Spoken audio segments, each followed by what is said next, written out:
and learn using new words with me. So usually yes, work, then study, then sleep.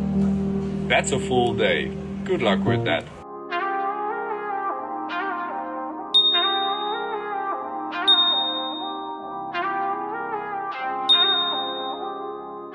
What's up, guys?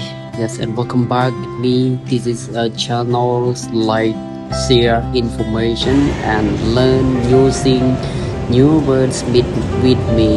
So right now, and today is I have the conversation with partner.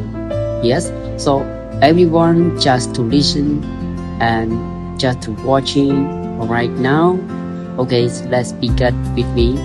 You say green, I say blue. Let's talk about your routine. What time do you usually wake up? Around 6. I don't like morning. Me neither. Coffee first or breakfast? Always coffee. I can't start without it. Same here. Same here. Long day after that? Usually, yes. Work, then study, then sleep. That's a full day. Good luck with that.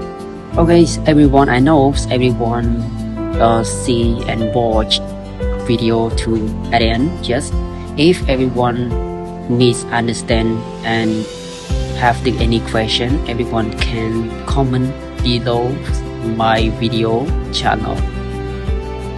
Let's keep practicing if everyone to improve your English skill, right?